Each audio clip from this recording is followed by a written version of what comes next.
Silas Malafaia, não é, Berenice? É isso, ele subiu o tom no discurso na manifestação deste domingo, lá no Rio de Janeiro. Ele fez altas críticas, duras críticas ao ministro Alexandre de Moraes e também pressionou o presidente do Senado, Rodrigo Pacheco, a quem chamou de frouxo, covarde e omisso. Abre aspas aqui para o pastor Silas Malafaia. O senhor até agora, até aqui, é um frouxo, covarde e omisso, envergonha a honra do povo mineiro que o elegeu. O senhor vai ser acusado de prevaricação, mencionando a resistência de Pacheco em pautar a votação do impeachment do ministro Alexandre de Moraes. O líder religioso ainda fez um discurso contra os atuais comandantes das Forças Armadas e disse o seguinte, abre aspas, militares com folha corrida e serviços prestados à nação sendo tratados como delinquentes e com a Polícia Federal na porta deles. Se esses comandantes honram a farda que vestem, renunciem aos seus cargos. Disse ainda que não houve proposta de golpe. Malafaia classificou Moraes como ditador da toga e disse que iria provar com as leis que é uma ameaça à democracia, citando os artigos da Constituição que garantem a liberdade de expressão e consciência. Ele afirmou também que a minuta de golpe, tão falada pela grande mídia, é a maior fake news da política do Brasil. Bolsonaro não propôs golpe de Estado. Inclusive, o próprio presidente Bolsonaro falou isso no discurso de ontem, né, Gustavo? Que estado de sítio está previsto constitucionalmente. A gente até fez essa análise para quem acompanhou ontem a nossa transmissão aqui ao vivo, a gente estava junto, mas eu quero te ouvir de novo, agora especificamente em relação a Malafaia. Eu acho que o pastor Silas Malafaia tem desempenhado um papel excelente, né, de falar o que todo mundo queria dizer e não pode, ou não tem possibilidade, não tem voz, né, então ele também está personificando a vontade de muitas pessoas. E ele tem razão no que ele disse, né, nunca existiu tentativa de golpe, e na verdade, vamos ser bem sinceros, todo mundo sabe que não houve. Só que eles, né, o sistema que hoje governa o Brasil, representado pelo Executivo e, sobretudo, pelo Judiciário, com o apoio da mídia, eles não podem admitir isso, eles não vão admitir isso. Eles criaram essa narrativa lá no início do governo Lula e ela tem sustentado o governo, porque eles conseguiram jogar para um canto, né, entre aspas, ali de golpistas, de terroristas, toda a oposição. Então, eles precisam sustentar, porque toda, digamos assim, a legitimidade, entre aspas, e bota aspas aí, desse governo, desse sistema, está sendo sustentada por essa narrativa. Então, eles precisam sempre ficar dobrando a aposta. Olha o golpe, olha esse pessoal querendo atacar as instituições, olha eles querendo atacar a democracia, quando, na verdade, são eles que estão atacando a democracia. E todo mundo sabe disso. Todo mundo sabe, mas poucas pessoas falam de uma maneira em que haja, digamos assim, ressonância. Né? Então, momentos como esse de ontem, eles dão essa ressonância, né? Criam essa ressonância na sociedade. Olha, não sou apenas eu que acho isso, todo mundo, né, ou pelo menos a grande maioria da população brasileira também sabe. Na verdade, todo mundo sabe. Mas, ainda que a gente saiba, as coisas não mudam, né? As pessoas perguntam, até que adianta eu saber, todo mundo sabe e nada muda. Porque a gente hoje não tem os meios de ação necessários para isso. Agora, quando isso começa a crescer, e lá fora, como bem colocou o Max, jornais que têm um viés esquerdista, como o Washington Post, ou até jornalistas, vamos lá, o Schellenberger admite publicamente que ele é um cara progressista, ele é um cara de esquerda.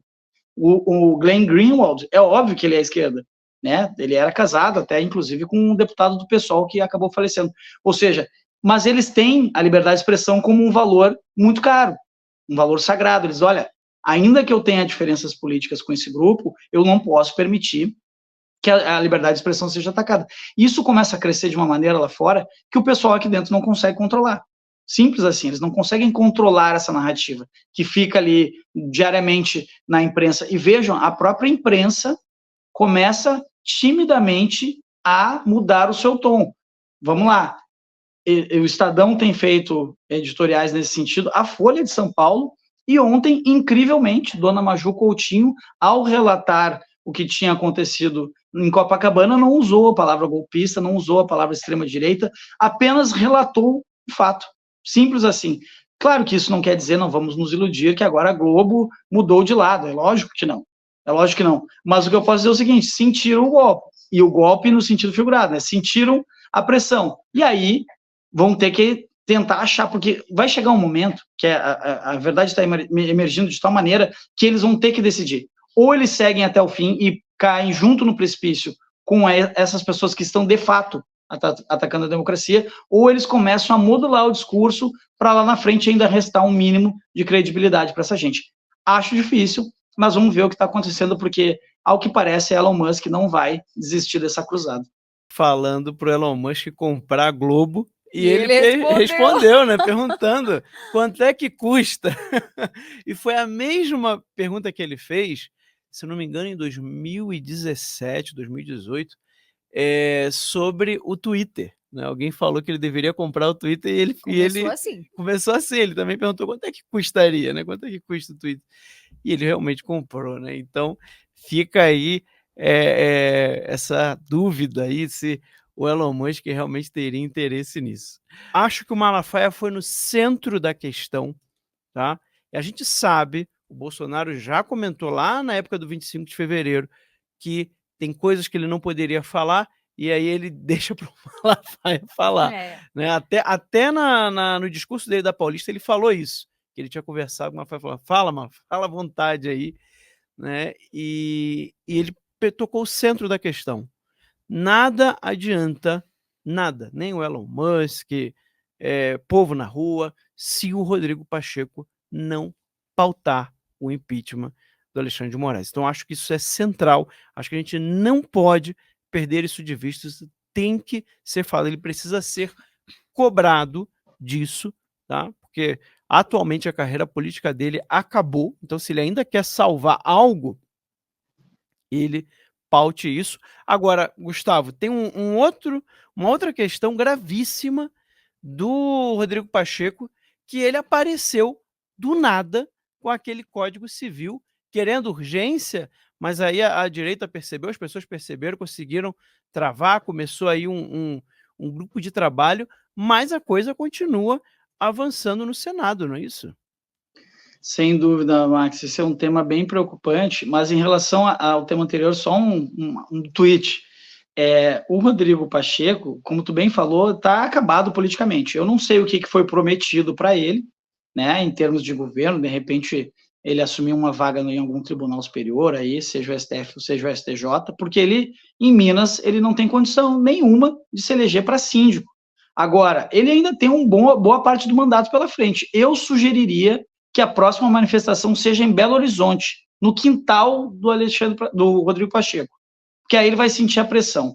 Porque, assim, depende, assim como na Câmara, para ser pautada a CPI, né, do abuso de autoridade, ou até, eventualmente, um pedido de impeachment, depende da vontade monocrática do senhor Arthur Lira. E para ser pautado um pedido de impeachment de um ministro do STF, depende da vontade monocrática do Rodrigo Pacheco. Então, assim, as pessoas têm que pressionar os senadores para que eles pressionem o Rodrigo Pacheco. Hoje ele faz parte do sistema, né? A gente tem que entender isso, ele faz parte do sistema, ele está dentro desse clube que o governo Brasil, né? De forma, digamos, até, eu costumo dizer que não é Rodrigo Pacheco, é Rodrigo Capacho, porque ele se tornou um capacho tanto do judiciário quanto do executivo. E vamos lembrar, o presidente do Congresso, do presidente do Senado é quem preside o Congresso. Então depende dele tomar uma atitude corajosa e tentar salvar o mínimo de dignidade que ele ainda possa ter, se é que alguma vez teve na vida. Então eu sugeriria que a próxima manifestação fosse em Belo Horizonte. Sobre a questão do novo Código Civil, isso é assustador, assim, é porque é uma coisa que está passando de muito despercebida. A gente está tão envolvido com essa questão Alexandre de Moraes, Elon Musk, né, e tantas outras coisas que têm vindo à tona, que essa questão do novo Código Civil, ela passou praticamente despercebida do debate público. E de fato foi isso que aconteceu. Eles chamaram juristas, né, entre aspas aí, obviamente com um viés já completamente à esquerda, para escrever um novo, e aí eles falam, não, uma reforma do Código, não é uma reforma, eles estão fazendo um novo Código Civil com 600 artigos sendo mudados, então isso não é uma reforma. Reforma quando tu faz, eventualmente, ali 10, 15, e olhe lá, agora 600 é porque eles estão escrevendo um novo. E para as pessoas terem noção da gravidade, eu vou ler muito rapidamente aqui, só alguns trechos do que esse código pretende fazer. A questão do aborto. Eles querem dizer que a definição do bebê em gestação, eles querem definir como uma potencialidade de vida, e não como vida. Vejam, hoje, ainda que haja uma discussão sobre isso, a vida começa na concepção. Isso é óbvio, a gente sabe que sim, mas eu estou falando do ponto de vista jurídico, do ponto de vista legal. Eles querem mudar isso, para dizer que é uma potencialidade de vida, não é vida ainda. Se é uma potencialidade de vida, então eles podem fazer o que quiser. Além disso, o código, né, esse novo texto afirma que esse ser só passa a ter direito após nascer. Antes disso, não. Vejam que grave isso. Ou seja, passou ali pelo portal mágico, Bruno, agora tu tem os seus direitos, antes disso não tem direito nenhum. Mais do que isso, reconhece uma autonomia progressiva para crianças e adolescentes, ou seja, os filhos não precisam mais obedecer aos pais. E se o filho dissesse assim, bom, eu quero fazer uma mudança, uma cirurgia de mudança de sexo, o pai não vai poder proibir, porque o filho tem autonomia, e se o pai quiser proibir, ele vai preso. Isso está no Código Civil, no novo Código Civil. Então, assim, a previsão de que o pai perderá na justiça a sua autoridade parental, tem isso também. Relações interespécies, é isso mesmo que vocês estão entendendo, relações interespécies, vai ser legalizado a zoofilia. Olha o nível de doença dessa gente, E aí, vamos lá, vamos trazer, assim, exemplos práticos. Se a pessoa quer ter uma relação com um cavalo, o problema é dela. O que não pode é isso estar na lei e isso ser algo normalizado, porque isso é uma aberração. E aí vamos lembrar, tem uma frase do Chesterton, não é? Onde houver adoração de animais, aí haverá morte de crianças. Exatamente isso que esse código está prevendo. É um código demoníaco e a sociedade brasileira precisa acordar para isso e cobrar, e muito, os senadores, porque esse texto vai à discussão essa semana no Senado.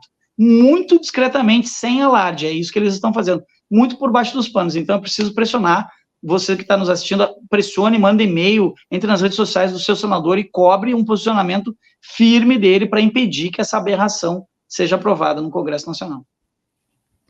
É verdade, eu acho que tem que ter uma comoção popular, tem que ter uma pressão nas redes sociais sobre isso, porque eu sei que as pessoas não concordam com isso, eu sei que você está escutando a gente, fica chocado, fica assustado com o que está dito nesse Código Civil. Ali o Gustavo falou algumas coisas, mas ainda tem poligamia, direito de herança para amantes, é uma coisa assim, parece o Código Civil de Sodoma e Gomorra, é um negócio assustador, que sabe-se lá direito da onde veio, né, Gustavo?